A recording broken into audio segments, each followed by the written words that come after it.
Assalamualaikum warahmatullahi wabarakatuh.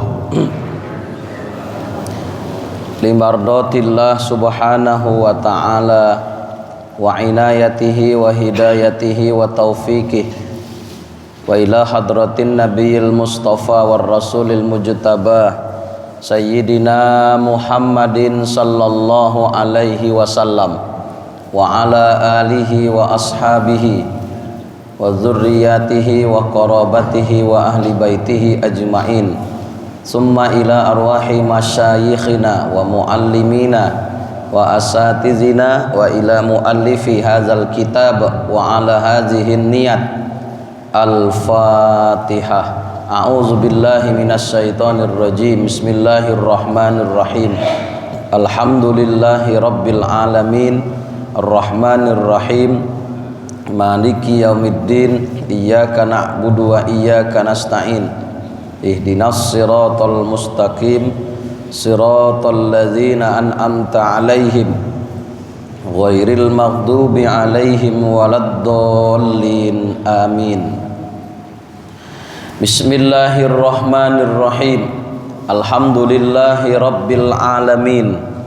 Wassalatu wassalamu ala asrafil anbiya'i wal mursalin wa ala alihi wa sahbihi wa sallim ajma'in. Qala al muallifu rahimahullah wa adama naf'ana bi ulumihi fid daraini amin. Summa qalu Allahumma hidayatan lis-shawab ya rabbal alamin.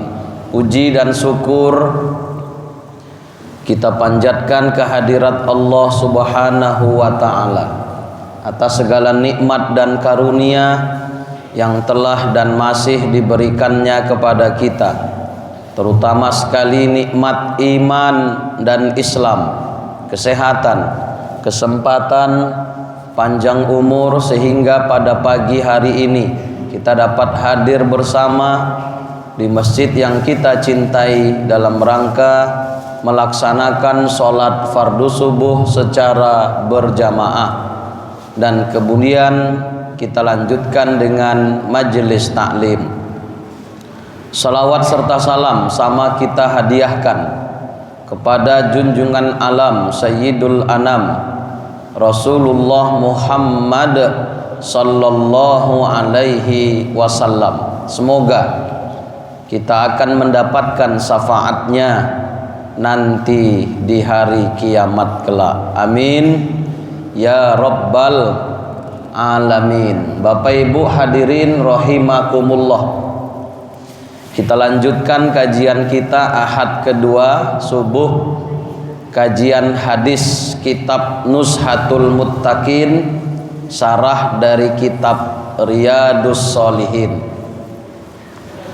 Bismillahirrahmanirrahim. Wa an Abi Sa'id Al-Khudri, dan dari Abu Sa'id Al-Khudri radhiyallahu anhu, semoga Allah meridhoinya, anna Rasulullah sallallahu alaihi wasallam, bahwasanya Rasulullah sallallahu alaihi wasallam qala, bersabda, iza wudi'atil janazah, apabila telah diletakkan janazah.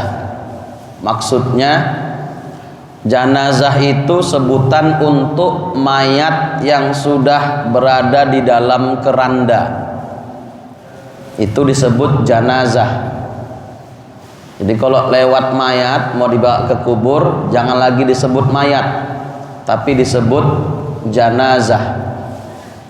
Tapi kalau belum dimasukkan di keranda, baru sebutannya mayit atau mayat. Kalau sudah dimasukkan, namanya janazah. Boleh dibaca janazah, boleh dibaca jinazah, balis kasroh, tapi yang abdol patah, janazah.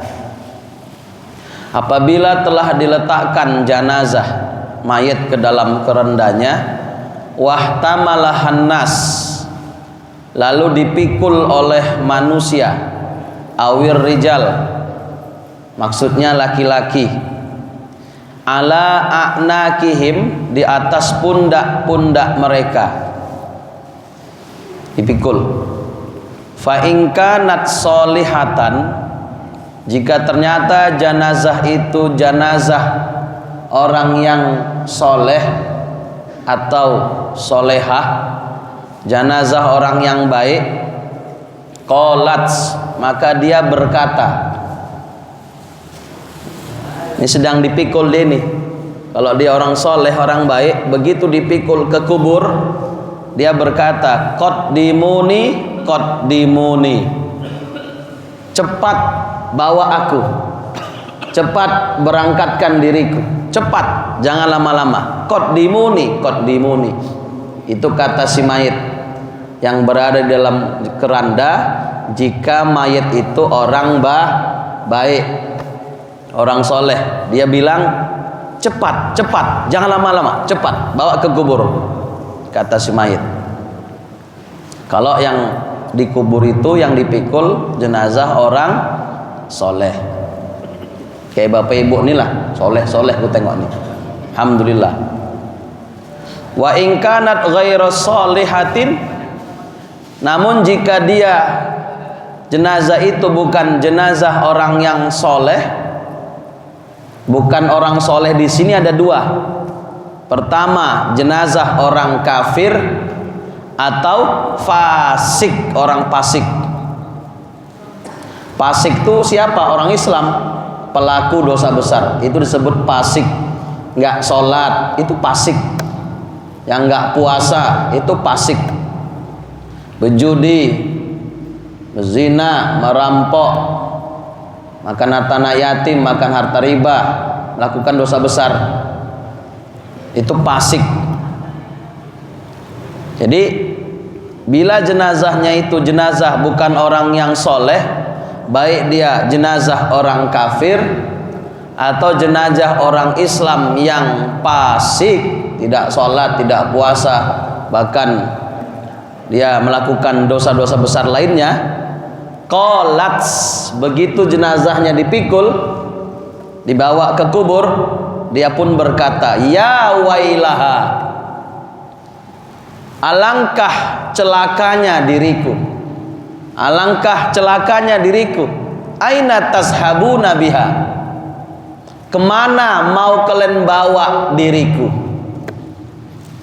Menjerit dengan kuat sambil meratapi nasibnya yang malang, ya wailaha, sungguh celaka diriku, alangkah malangnya nasibku, kemana engkau pergi ingin membawa diriku. Kata jenazah yang tidak soleh, baik dia kafir maupun fasik. Yasma'u sautaha, mendengar akan suara jeritannya itu. Kullu syai'in, tiap-tiap sesuatu, illal insan, kecuali manusia. Selain manusia mendengar jeritannya, well, celaka diriku, mau kalian bawa kemana aku? Semua sesuatu mendengar, kecuali manusia tidak diperdengarkan Allah. Mengapa? Walau sami'ahu, kata Nabi, jikalau manusia mendengar suara jeritannya, la so'iko, niscaya manusia itu akan mati. Kita yang dengar nih akan mati, Pak, terutama yang mikul lah, karena dekat kan. Kenapa kok mati? Lisiddatis sautil ladzi yasma'u, karena saking kuatnya jeritan suara yang keluar dari mulut jenazah yang kafir maupun fasik. Saking kuatnya, well, sungguh celaka diriku, sungguh malang nasibku. Kenapa? Kemana kalian bawa diriku? Menjerit. Semua mendengar makhluk kecuali manusia. Kalau manusia mendengar, la so'iko, ai mata, kata Nabi, niscaya manusia yang mendengar pun akan ikutan mati. Saking kuatnya suara jeritan itu. Rawahul Bukhari, hadis riwayat Imam Al-Bukhari. Nah, Baik. Apa sarah daripada hadis tersebut, penjelasannya, faedah? Kalau tadi yang kita baca itu namanya matan hadis, isi hadis. Sekarang penjelasannya, faedahnya. Yang pertama, annallaha ta'ala, sesungguhnya Allah ta'ala, yattali'u ibadahu ala manazilihim, menampakkan kepada hambanya akan manzilahnya, tempatnya. Ya, Allah menampakkan kepada setiap hamba yang mati itu di mana tempatnya nanti dia berada. Apakah di dalam surga atau di dalam neraka? Itu sudah Allah tampakkan di saat manusia itu meninggal dunia, di saat manusia menjelang kematiannya, bahkan Allah sudah tampakkan apakah tempatnya itu surga atau neraka. Itu makanya kadang sekali-sekali kita melihat jenazah orang mati itu kadang tersenyum. Sekali-sekali kadang Allah tampakkan begitu. Mengapa? Karena ruh manusia itu keluar dari bawah terus naik ke atas, naik ke atas, terus naik ke atas, lewat ke kerongkongan, terus sampai melewati mata, terus ke atas, mata pun mengikuti jalan alur keluarnya ruh. Begitu sudah keluar, ditampakkan Allah tempatnya, surga atau neraka. Terkadang ada satu-satu yang tersenyum dia. Nah, bisa jadi sudah Allah tampakkan surga itu sama dia, sehingga dia pun bahagia. Itu Allah tampakkan, Pak, tempatnya di surga atau di neraka. Itu makanya kata Buya Hamka dalam buku Tasawuf Modern, mengapa manusia takut mati? Salah satunya karena manusia itu belum tahu di mana tempat kembalinya. Apakah tempat kembalinya itu satu taman daripada taman surga, raudhah min riyadil jannah, atau satu lubang daripada lubang api neraka?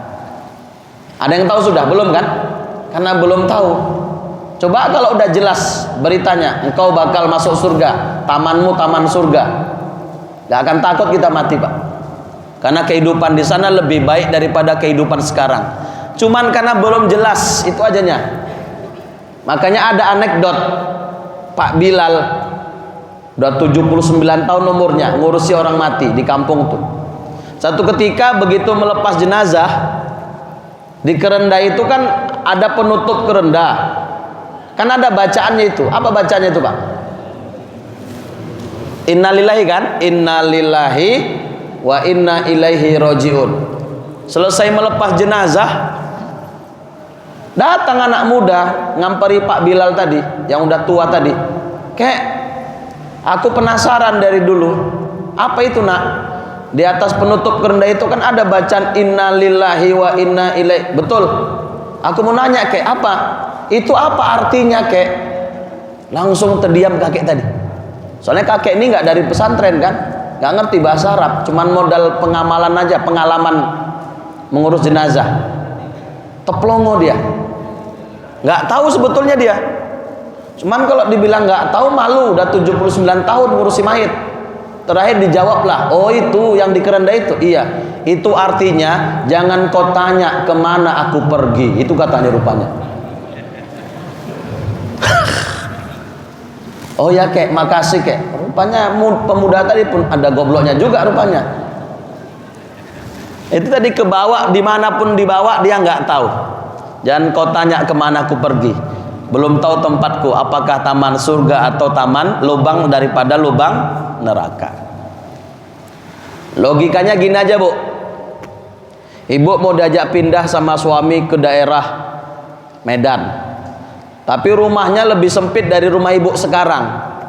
Cuman 2x2 ruang tengahnya, kamarnya cuman 1, itu pun 3x3.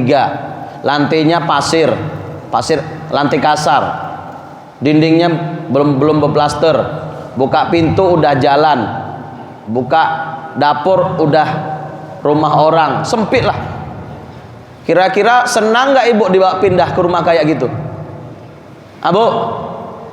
Bu? Enggak ya?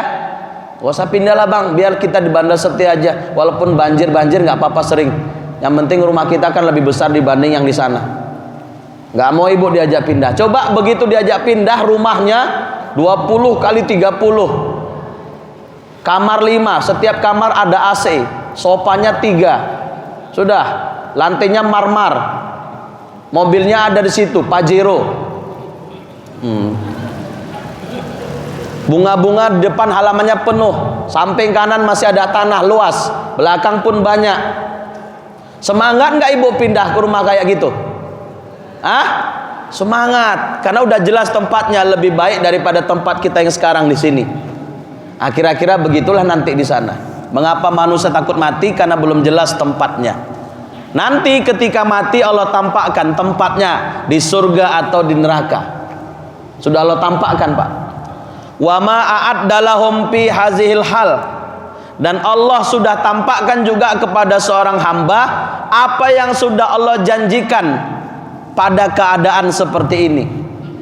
Janji-janji Allah untuk orang yang rajin sedekah, ini balasannya sudah Allah tampakkan begitu dia mati, bahkan menjelang kematiannya.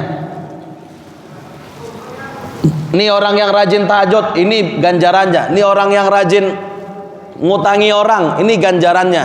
Ini orang yang rajin ngaji, sudah Allah tampakkan itu, Pak, di saat mati. Fayastakul mu'min, yastak ana mustaq ilaik, rindu, maka rindulah seorang mukmin lima a'addalahu min karomah, akan janji yang sudah Allah siapkan berupa kemuliaan-kemuliaan. Maka orang mukmin nggak sabar, begitu dia mati, ditaruh jenazahnya di dalam keranda, dia akan berkata, qaddimuni, cepat bawa, jangan kalian tunda-tunda, segera bawa aku ke kuburku. Itu makanya nggak boleh berlama-lama membawa mayat ke dalam kuburnya. Pesan orang yang sudah puluhan tahun mandikan mayat, usahakan mayat itu jangan lewat 12 jam. Jangan lewat 12 jam. Khawatir kalau udah lewat, jenazah itu akan berubah jadi busuk, bau, haram jadinya. Ingat Pak, jangan lewat 12 jam. Kalau jam 1 siang meninggal, habis asar, mainkan terus, gak usah dilama-lamakan. Kalau dia orang soleh, kok kita tunda-tunda? Dia ingin mendapatkan kebaikan yang Allah sudah janjikan. Dia pun bilang, qaddimuni, cepat, jangan kalian lama-lamakan. Kalau jam 2 mati, masih bisa jam 5 sore mainkan. Ini jam 2 mati, besok lagi Pak dikubur jam 2 siang habis zuhur. 25 jam, bayangkan. Bisa haram itu Pak, nggak boleh. Usahakan jangan lewat 12 jam. Apalagi dibawa-bawa sampai ke kampung sana itu. Pendapat muktamad dalam fikih Syafi'i, haram hukumnya, pendapat yang paling kuat, memindahkan mayat ke tempat yang jauh melebihi jarak musafir. Haram. Biarpun berwasiat orang tuanya, batal wasiatnya demi hukum karena haram. Ini biasa kayak gini orang mendeling banyak nih, orang mendeling. Ada sini orang mendeling? Oh nggak ada. Makanya aman, alhamdulillah. Oh iya. Aku mendeling ya, lupa. Enggak, ini betul ini. Dengar hadis berikut ya, dalam kitab Khosaisul Ummatil Muhammadiyah karangan Sayyid Muhammad Alawi, mautul ghurbah syahid, orang yang mati di perantauannya itu mati syahid. Bapak lahir di Sipiongot, remaja hijrah ke Tembung, sampai berumah tangga, sampai tua, meninggal di Tembung, mati syahid.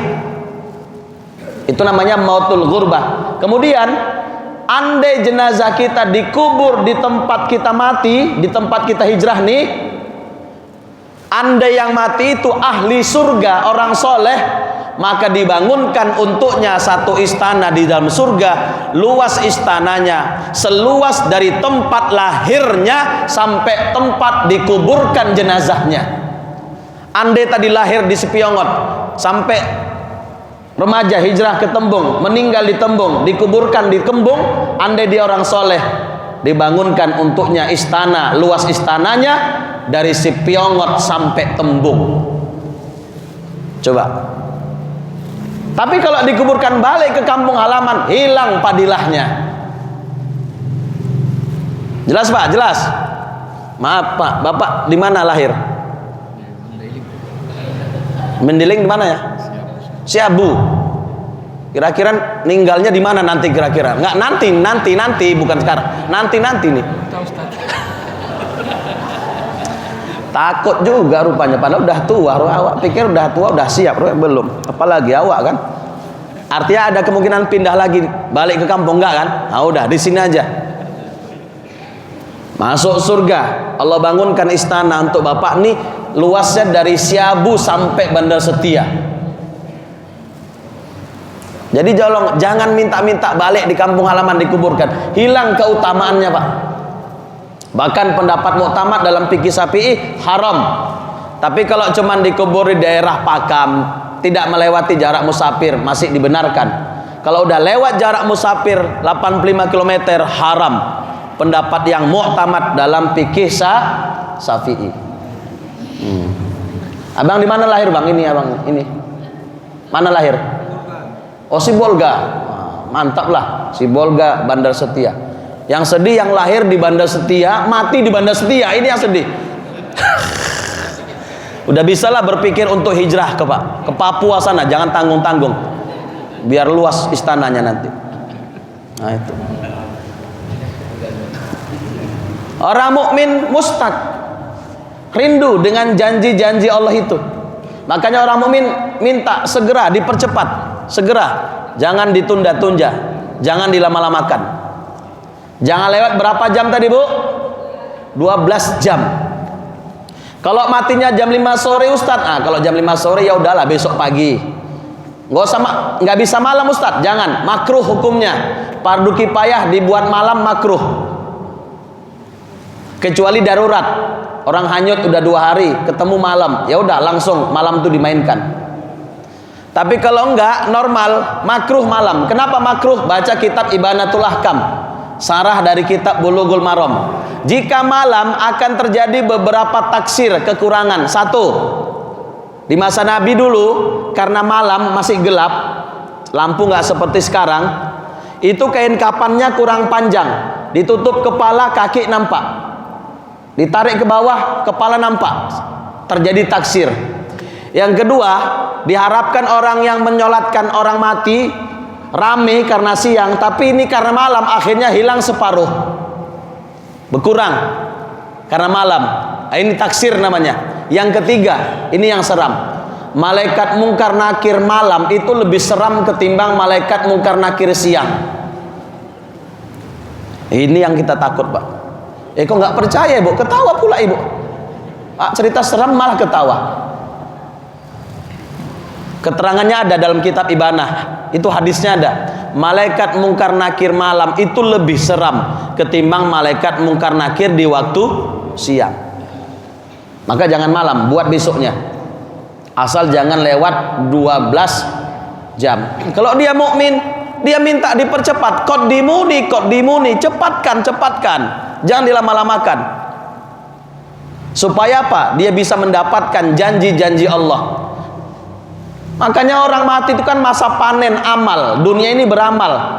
Waktu hidup masa beramal, begitu mati masa panen, masa menerima semua balasan kebaikannya. Siapa yang nggak ingin segera cepat? Bapak aja lah Sabtu kemarin nih baru gajian semalam, kepingin kalau rasanya besok Sabtu lagi, ya kan?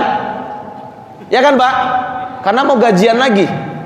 Walaupun kadang udah Sabtu gajian, Senin utangan, ya kan? Nggak sabar mau gajian lagi. Ibu yang punya kebun mau panen, nggak sabar seminggu lagi mau panen, nggak sabar seminggu karena tahu panen. Apalagi balasan surga akhirat lebih dahsyat balasannya ketimbang di dunia. Maka orang mukmin mustaq, merindukan, menginginkan untuk segera menerima janji-janji Allah. Maka jangan dilama-lamakan. Dia pun bilang, qaddimuni, percepat, jangan lama-lama. Wa yajzi'ul kafir wal fasik, namun ketakutanlah orang kafir dan orang fasik, lima yataraqqabahu min alimil azab, dikarenakan mereka sedang ditunggu dinanti oleh azab yang sangat pedih. Nauzubillah. Melainkan orang kafir, melainkan orang fasik, mereka ketakutan, Pak. Begitu dibawa, mereka menjerit. Kalian bawa kemana kami? Kalian bawa kemana kami? Well, sungguh malang nasib kami. Saking kuatnya kalau manusia dengar, mati, Pak. Tapi sengaja, alhamdulillah, nggak diperdengarkan Allah jeritan orang yang sudah mati. Kalau Allah perdengarkan, nggak berani orang bangun rumah di dekat kuburan, Pak, nggak berani. Tiap hari dia mendengar jeritan-jeritan yang sangat menakutkan.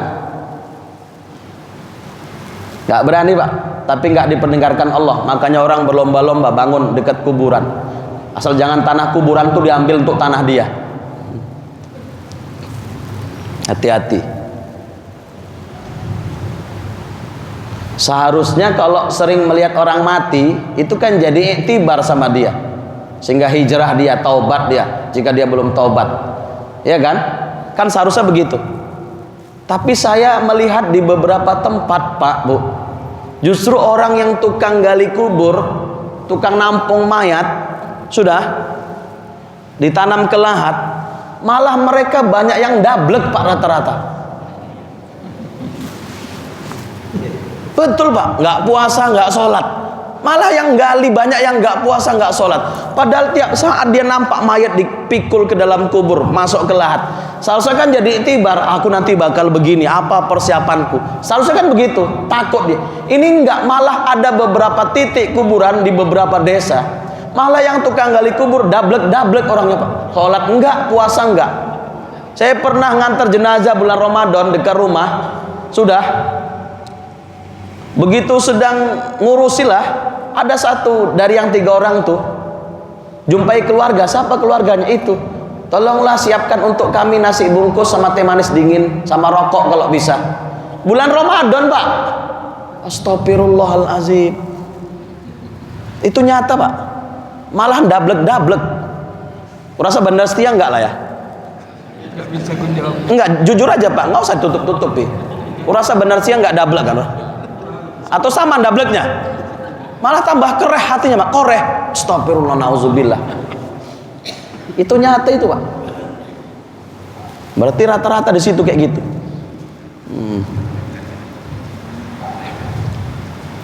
Orang kafir, orang fasik, mereka ketakutan meratapi nasibnya. Maka Bapak Ibu, maaf kalau ada keluarga kita yang masih fasik, selamatkan. Itu namanya musibah kubro, musibah besar. Contoh orang fasik itu siapa? Yang nggak sholat, itu fasik, Pak. Fasik. Data terbaru ya, ini ilmiah ini. Jumlah umat Islam Indonesia 229 juta. 229 juta umat Islam Indonesia. Yang sholat tuh 38% yang sholat. Berarti yang nggak sholat 62%. Lebih banyak umat Islam Indonesia yang nggak sholat ketimbang sholat. Kemana yang 62% tuh? Tersebar di mana-mana hingga ke Bandar Setia. Termasuk saya yakin ada di rumah Bapak Ibu masing-masing. Betul nggak yang gue bilang nih? Kalau ada betul, Pak, di rumah Bapak Ibu, itu namanya musibah kubro, musibah besar. Berarti fasik itu. Nauzubillah. Jangan biarkan, Pak. Selamatkan. Jangan sampai mereka mati.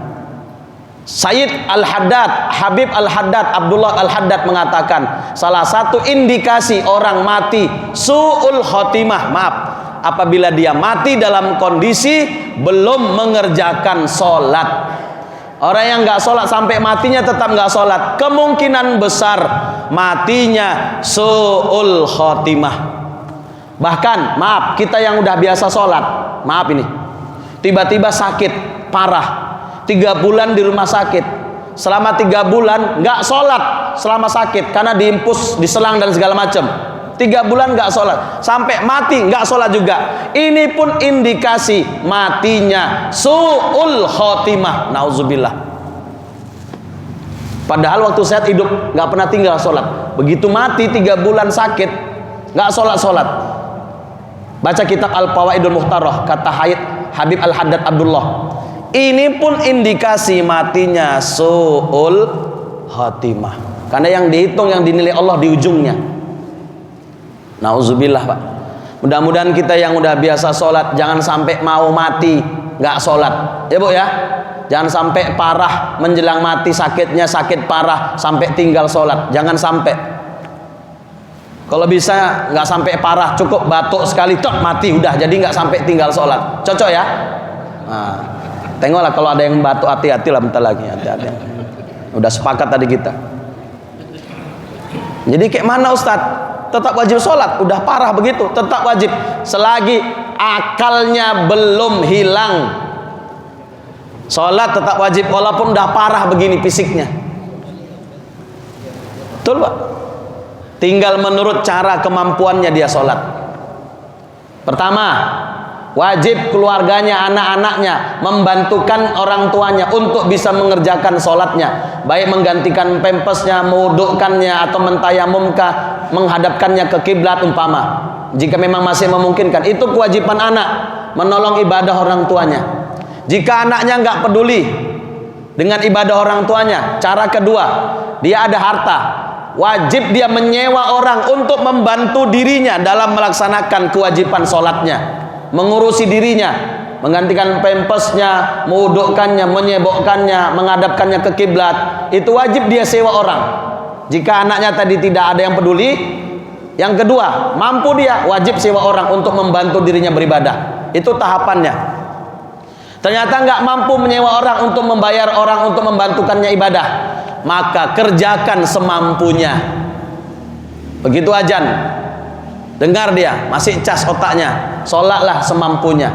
Kalau bisa mereng, nggak bisa mereng, telentang. Nggak bisa telentang ngadap kiblat karena posisinya udah kemana-mana, ya udah semampunya dia sholat. Biarpun nggak bisa beruduk lagi, nggak bisa tayamum, udah begini aja, sholatlah dengan isyarat mata. Ternyata isyarat mata udah nggak bisa, matanya melotot gini, gini. Pakai isyarat hati. Sampai begitu Pak. Ingatlah ini, andai terjadi sama kita kayak gini, ingat, tetap jangan tinggalkan sholat. Ya Bu, Bu, insya Allah. Maka kalau ada keluarga yang masih belum sholat, berarti statusnya fasik. Jangan sampai mereka mati sebelum mereka ahli ibadah. Tugas kita lah masing-masing menyelamatkannya, menolongnya, membantunya, menasihatinya, di samping mendoakannya. Jelas Bu? Baik, satu. Jadi Allah nampakkan ya kepada hambanya di mana tempatnya ketika dia mati, taman surga atau lubang neraka. Bahkan tempatnya nanti di akhirat, surga atau neraka Allah tampakkan sudah. Dan Allah tampakkan juga janji-janji yang sudah Allah janjikan, baik dalam Quran maupun sunnah. Orang yang rajin sedekah ini balasannya, orang yang rajin ke masjid ini balasannya, orang yang rajin puasa, baca Quran. Allah tunjukkan juga janji-janji itu. Makanya orang mukmin segera minta dikuburkan gak lama-lama supaya dia segera mendapatkan janji-janji Allah. Tapi orang kafir dan fasik, mereka menjerit ketakutan. Kenapa? Karena mereka sadar mereka sedang dinanti, ditunggu alimil azab, oleh azab yang sangat pedih.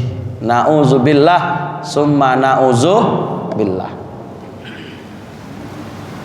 Yang kedua, al-masru'u fi hamlil janazah.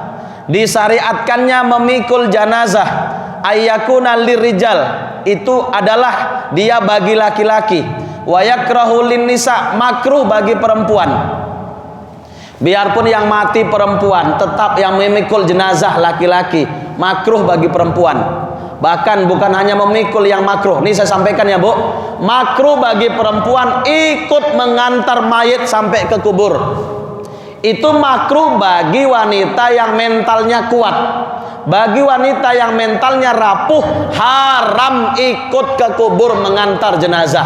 Walaupun yang mati suaminya atau orang tuanya atau anaknya, tetap wanita dilarang mengantar jenazah. Jelas Bu? Bu? Karena sampai hari ini masih banyak kita melihat wanita ikut mengantar. Makruh. Tapi kalau mentalnya rapuh, takut menjerit-jerit, haram sama dia. Karena ada seorang wanita Pak, meninggal suaminya. Udah dilarang, bapak, ibu kayaknya lemah, nggak usah ikut. Nanti nggak sanggup. Enggak, saya ikut. Ikut dia ngantar ke kubur. Begitu nampak jasad suaminya dimasukkan ke dalam lahat, ditimbun, jerit-jerit ibu tuh. Abang, ikut. Mau ikut dia, mau masuk. Abang ikut bang, ikut. Dipegang orang banyak lah, kan jadi kerjaan. Ikut bang, ikut. Mau masuk dia. Terakhir Pak Bilalnya pala. Ibu betul mau ikut? Ayo, biar ku tanam. Ayo. Nggak jadi katanya. Terus ngemop aja rupanya. Inilah kadang kan jadi urusan orang jadinya. Nggak boleh ya, Bu. Sampaikan itu Pak, perempuan nggak boleh, makruh, malah haram kalau mentalnya rapuh. Apalagi memikul.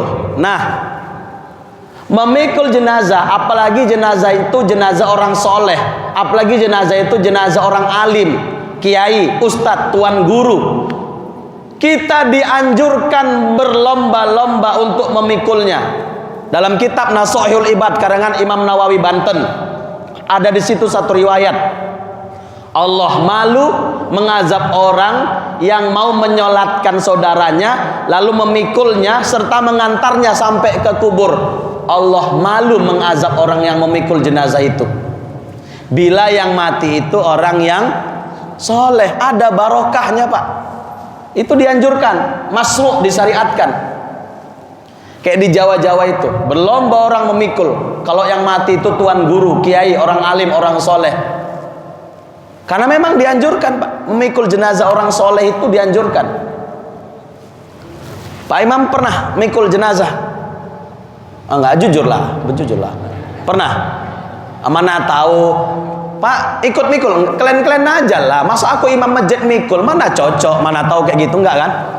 Pernah ya, alhamdulillah. Itu disyariatkan Pak. Apalagi kalau yang mati orang soleh, alim, kiai. Berlomba-lomba kita memikul, walaupun sebentar. Tapi kalau yang mati agen, ya biar aja lah anggota-anggota dia yang mikul, kita nggak usah mikul. Cuman yang saya heran di masyarakat, kalau ada yang mati, malah mereka itu yang rajin memikul Pak. Betul nggak? Ini kita yang ngerti kaji kok nggak ikut mikul, padahal itu barokah, dianjurkan. Malah yang preman-preman tuh yang mikul Pak. Awak yang jamaah masjid nggak mau mikul, ini salah ini. Itu disunatkan memikul itu. Lebih-lebih kalau yang mati orang soleh. Kemudian Bapak Ibu, ini saya luruskan juga karena masih banyak salah. Kan ada hadis, siapa yang menyolatkan orang mati dapat pahala 1 kirot sebesar gunung Uhud. Siapa yang ikut mengantar ke kubur juga dapat pahala 1 kirot, jadi genap 2 kirot. Kan gitu ya. Kapan seseorang dikatakan mengiringi jenazah sehingga dapat pahala 1 kirot lagi? Nah, jawabannya adalah ketika seseorang itu perginya sama jenazah tuh bareng-bareng. Baik posisi kita di depannya atau posisi kita di belakangnya. Malah dalam fikih Syafi'i, Imam Syafi'i justru mengatakan yang afdol kita di depannya, bukan di belakangnya. Imam Syafi'i, mazhab Syafi'i. Tapi mazhab Hanafi yang afdol mengiringi jenazah kita di belakangnya. Berarti yang kita amalkan selama ini mazhab Hanafi. Kalau tahu ilmunya nggak apa-apalah, kita bertaklid kepada Imam Abu Hanifah. Kalau fikih Syafi'i enggak, yang afdol kita di depannya, mayat di belakang kita mengiringi. Oke, manapun jadi, mau di depan di belakang. Cuman biar dapat pahala mengiringi jenazah, piginya bareng-bareng sampai ke kubur, ini yang dapat. Karena ada mayat masih di rumah dipatiahkan, mau digerakkan. Datang waktu, udah kita jalan duluan di kuburan sananya itu. Nanti sampai sana kita nunggu aja di sana. Ada nggak orang kayak gitu kan? Ini nggak dapat. Atau mayat dibawa jalannya lurus begini dari sana, datang kita motong aja Pak dari sini biar lebih cepat sampai. Ini pun nggak dapat. nggak disebut mengiringi. Yang namanya mengiringi piginya bareng-bareng. Kemudian makruh mengiringi jenazah naik kendaraan, jalan kaki itu yang sunnah. Jadi ngiringinya jalan kaki. Jadi kalau ada warga Banda Setia meninggal dikuburkan di Pakam, kita iringi jalan kaki, Pak. Jalan kaki, ya, ke Pakam sana.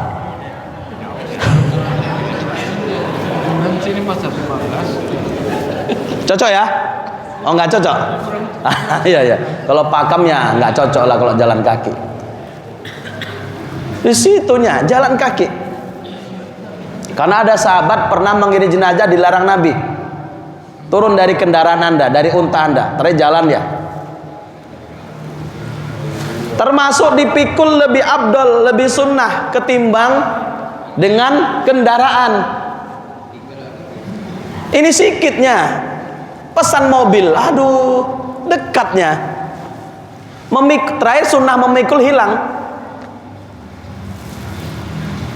Kecuali jauh entahlah, dekatnya. Sama kayak Bapak Ibu, ke masjid kan abdulnya jalan kaki. Ini manja, situnya rumahnya simpang, naik kereta kemari. Ya Allah. Bukan sini ya, ada jamaku Sempali sana kayak gitu. Itu manja namanya. Abdulnya jalan kaki. Dan lebih abdol jalan kaki ketimbang naik kendaraan. Jelas Pak ya? Kecuali ustadz. Kecuali ustadz. Kalau ustadz tetap naik kereta, lebih abdol naik kendaraan. Ya kalau sempat dari pasal 10 jalan kaki apa nggak kacau aku. Nah, kecuali ada pengecualian. Kalau Bapak Ibu warga sini yang abdol jalan kaki. Jangan manja kali. Nanti aku tengok keluar siapa yang naik kereta nanti ya. Betul Pak. Kecuali ada darurat sama dia mudorot. Kalau jalan kaki jantung waktu kumat.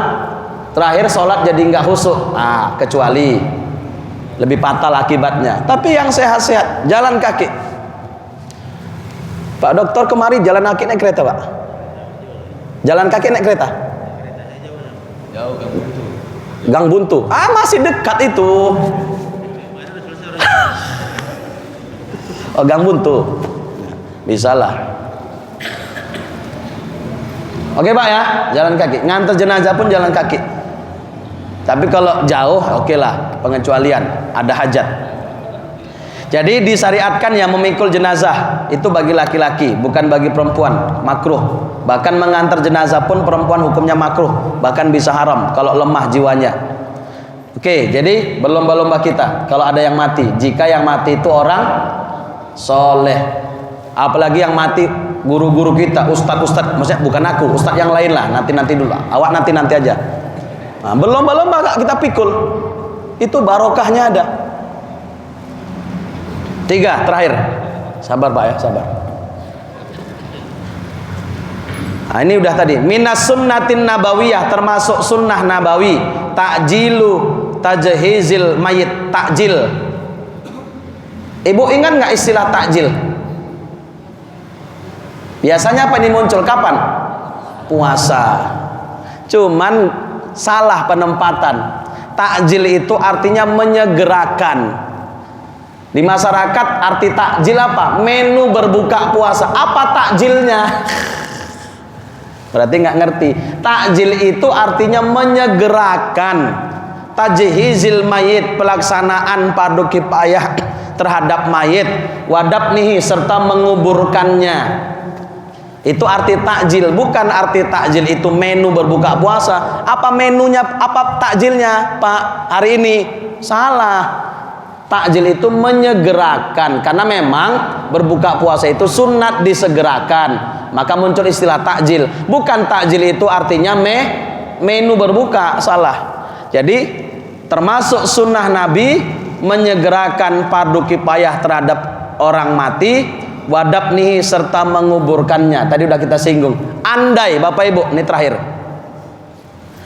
anak masih di jalan, mayit udah 16 jam ditunggu, kemungkinan anak sampai 4 jam lagi, nggak usah lagi ditunggu anak, kuburkan aja terus. Tapi anakku mau nyolatkan, soal nyolatkan nanti ke kuburan, boleh. Kalau gara-gara nyolatkan ditahan-tahan sampai 20 jam nanti di kuburan. Pernahkah Nabi menyolatkan sahabatnya yang mati di kuburan? Pernah. Siapa namanya? Ummu Mihjan. Ummu Mihjan ini wanita berkulit hitam, sauda. Kerjanya tukang bersihkan Masjid Nabawi. Satu ketika Nabi tanya, kemana Ummu Mihjan? Oh, udah meninggal ya Rasul 3 hari yang lalu. Loh, nggak kalian kasih kabar? Waktu itu cuacanya sangat panas sekali, terik. Engkau kami lihat sedang istirahat, makanya nggak kami bangunkan. Oh begitu. Mana kuburnya? Itu ya Rasul. Langsung Nabi sholat, menyolatkannya. Lain kali kalau ada yang mati, kasih tahu aku biar aku bisa menyolatkannya. Insya Allah sholatku terhadap sahabat-sahabatku bisa menolongnya nanti di hari kiamat. Nabi pun menyolatkan jenazah Ummu Mihjan yang sudah dikubur. Udah. Setelah itu Nabi bertanya kepada Ummu Mihjan, Assalamu alaiki ya Umma Mihjan. Keselamatan atas kamu wahai Ummu Mihjan. Ummu Mihjan udah mati nih. Nabi bertanya, apa yang kau dapatkan sekarang dari Allah Ta'ala? Dan amalan apa yang paling besar yang kau rasakan saat ini balasannya? Nabi terdiam menunggu jawaban Ummu Mihjan. Loh, Nabi kan diperdengarkan jawaban, kita yang nggak dengar. Setelah itu Nabi bilang, kalian tahu apa jawaban Ummu Mihjan? Dia saat ini sedang duduk di satu taman daripada taman surga, dalam keadaan bahagia. Waktu ku tanya, amalan apa yang paling abdol yang kau rasakan sekarang balasannya? Jawaban Ummu Mihjan adalah, karena aku rajin nyapu masjid. Itulah balasan yang paling besar yang ku rasakan saat ini. Makanya Pak, pahala nyapu masjid itu besar sekali. Ibu-ibu pernah nggak nyapu teras masjid kita ini? Jangan nyolat aja pandinya. Pernah nggak Bu? Nah, mulai besok bawa sapu ke masjid. Kalau bapak sambil nyantai-santai belum azan, kotor teras, sapukan. Aagim begitu dia masuk masjid komplek Darut Tauhidnya itu, sebelum masuk ke dalam dia pegang sapu dulu, dia bersihkan teras-teras masjid tuh dari debu-debu yang ada. Walaupun sudah ada penjaganya yang sudah dibayar Ustaz, walaupun kita tetap diperintahkan untuk membersihkan masjid. Itulah yang dirasakan oleh Ummu Mihjan. Sekarang dia sedang duduk di taman surga. Setelah Nabi sholatkan, Nabi bertanya, Assalamu alaiki ya Umma Mihjan. Maka ibu-ibu kalau ziarah kubur atau melewati kuburan, salamnya jangan umum saja, Assalamualaikum ya ahlal kubur. Itu umum. Kalau ada di daerah kuburan itu orang yang ibu kenal, keluarga, khususkan salamnya. Umpama ayah kita, Assalamualaikum wahai ayahku. Khusus. Doa kita itu khusus untuknya. Di samping secara umum, Assalamualaikum wahai ibuku. Nah, kalau yang meninggal anak, Assalamualaikum wahai anakku. Kalau yang meninggal suami udah dikubur, Assalamualaikum wahai mantan suamiku. Begitu. Kalau udah mati kan udah mantan namanya kan. Assalamualaikum wahai istriku. Secara khusus, secara umum Assalamualaikum ya ahlal kubur, ya ahlad diyar. Tapi secara khusus kita berikan doa keselamatan untuk yang sudah mati kalau ada keluarga kita di situ. Assalamualaika boleh kalau laki-laki, Assalamualaiki boleh kalau perempuan. Kayak Nabi tadi kepada Ummu Mihjan, Assalamualaiki. Tapi kalau bingung, kaki bingung, umumnya boleh, Assalamualaikum wahai ayahku, wahai ibuku, wahai kakekku. Habis itu bacakan Fatihah, Al-Fatihah. Nah, itu luar biasa itu. Nah, jadi kalau alasan anak minta jangan dikuburkan dulu karena mau menyolatkan, udah nggak apa-apa, solatkan di kuburannya. Boleh, boleh, karena Nabi pernah melakukannya, menyolatkan jenazah Ummu Mihjan. Baik, ini saja Bapak Ibu, mudah-mudahan bermanfaat. Sekali-sekali kan nggak apa-apa kita cerita mati ya kan. Nah, mudah-mudahan ini jadi penyemangat kita untuk lebih banyak melakukan amal ibadah, serta kita berusaha dengan sekuat tenaga agar andai ada keluarga kita yang masih belum mengerjakan ibadah, yuk tugas kita bersama untuk membantu dan menyelamatkan mereka, dakwahi ya, dan ajak samping didoakan. Terima kasih. Wallahul muwaffiq ila aqwamit thoriq. Assalamualaikum warahmatullahi wabarakatuh.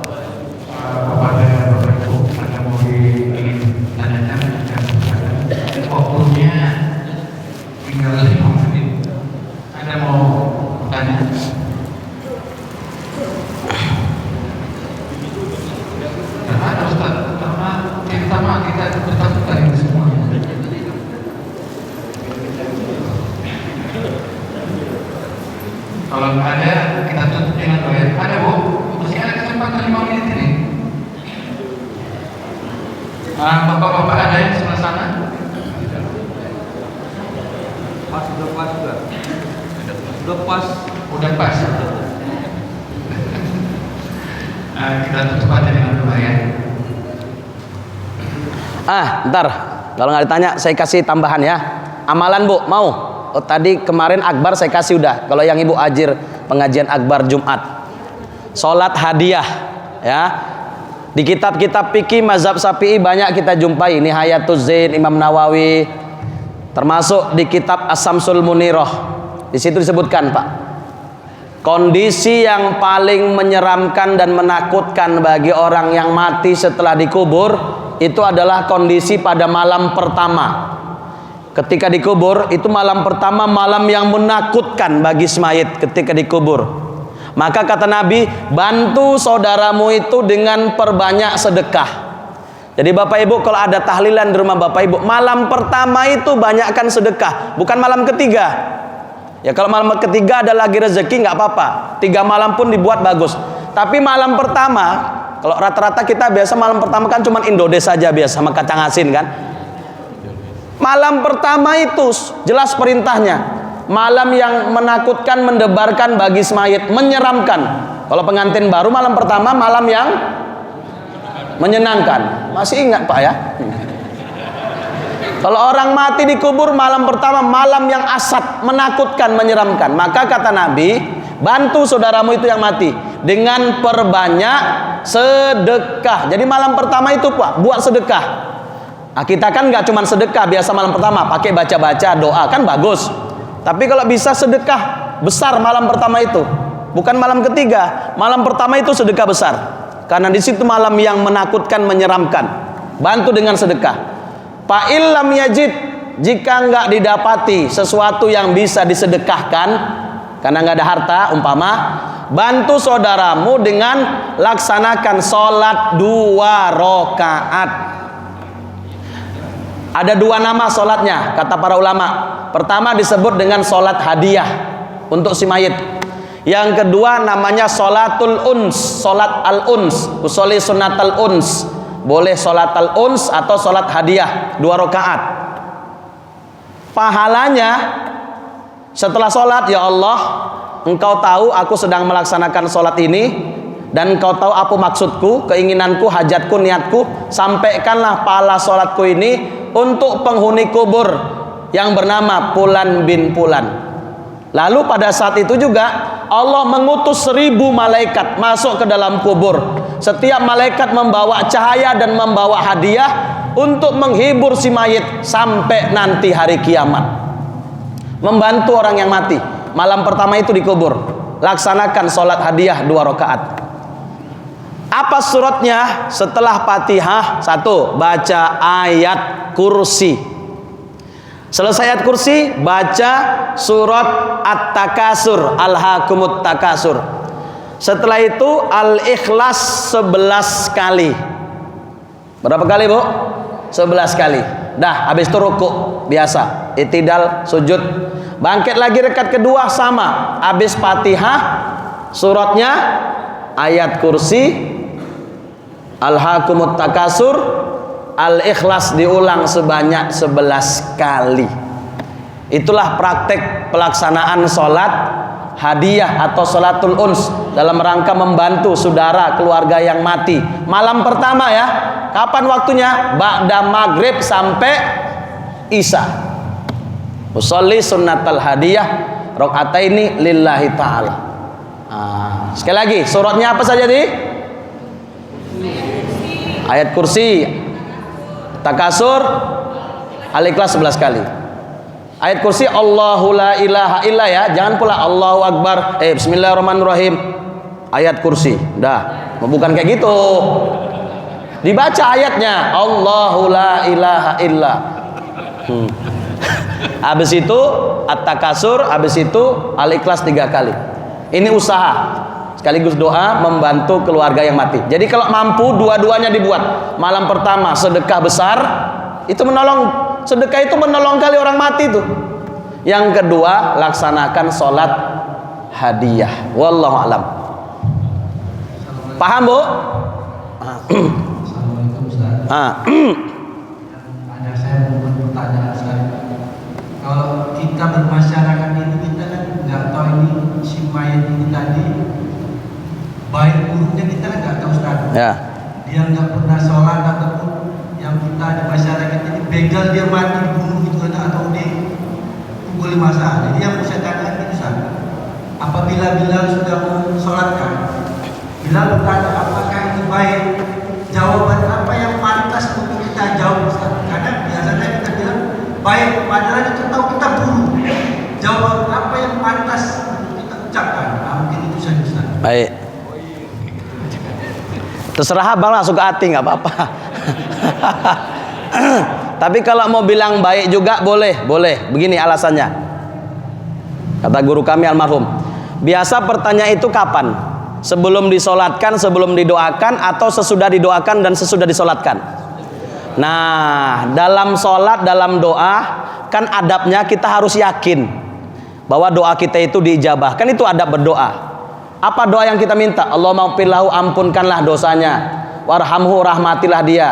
Wa'afihi, jagalah dia, peliharalah dia. Wa'fuanhu, maafkan. Setiap kita berdoa kan kita wajib yakin doa kita itu makbul. Nah, andai kita yakin doa itu makbul, sebanyak apapun dosanya, kalau udah diampuni jadi baik nggak itu? Udah kan? Nah, jadi nggak salah jika kita menjawabnya baik. Kecuali kalau ditanya sebelum disolatkan, sebelum didoakan. Kan sudah disolatkan, didoakan. Aku nggak yakin Ustadz kalau doaku makbul. Ngapain kok ikut solat kalau kayak gitu? Ya kan? Jadi boleh kita bilang baik karena kita sudah menyolatkannya dan sudah mendoakannya. Ketika berdoa, adabnya yakin kalau doa kita itu makbul. Nah, kalau Allah udah makbul, diampuni dosanya, sebanyak apapun dosanya, kalau diampuni selesai nggak? Selesai. Jadi tetap boleh kalau kita bilang baik. Oke bang ya, bagi yang mau tetap baik. Tapi kalau abang nggak mau juga, diam saja silahkan juga. Ya, terakhir semuanya diam pula. Ya udah jadi kacau nanti. Nah, jadi kalau dasar yang saya bilang tadi abang setuju, nggak apa-apa, bilang aja baik. Yang kedua, sesama muslim kita kan saling berbaik sangka. Begini, jangankan muslim, orang kafir pun jadi panjang nih Pak. Nggak apa-apa ya, nggak apa-apa. Ini apa hukumnya melaknat? Di dalam kitab Al-Fawaidul Muhtarah boleh melaknat dengan syarat pas tujuan sasaran yang dilaknat. Siapa yang boleh dilaknat? Orang kafir yang dalam ilmu Allah sampai matinya dia tetap kafir. Ini yang boleh dilaknat. Siapa saja yang dalam ilmu Allah tetap kafir matinya? Abu Lahab, Abu Jahal, Fir'aun, Iblis. Ini yang jelas sampai matinya kafir dalam ilmu Allah. Tapi kalau orang kafir yang kita nggak tahu sampai matinya dia tetap kafir, nggak boleh kita laknat. Bisa jadi nggak sebelum matinya dia mukmin, muslim, masuk Islam? Mungkin nggak? Mungkin. Walaupun kita manusia nggak ada yang tahu, tapi bisa jadi menurut ilmu Allah dia telah mukmin. Bisa nggak? Bisa. Ada contohnya, seorang majusi beragama penyembah api di bulan Ramadan, anaknya makan di luar, dipukul oleh bapaknya, pok, masuk. Kau makan siang-siang di luar, di situ orang puasa, orang sedang menjalankan kewajiban. Ini bulan Ramadan, bulan agung, bulan suci, makan pula kau di luar, dipukulnya, masuk. Padahal bapaknya majusi, dihormatinya keagungan Ramadan tadi. Singkat cerita mati bapak tuh. Ada orang alim, orang soleh, wali Allah, mimpi melihat bapak tuh yang majusi sedang berada di dalam surga. Lalu bertanya si bapak tadi, orang soleh tadi, alasta kunta majusian, bukankah engkau orang majusi? Betul. Kok di surga?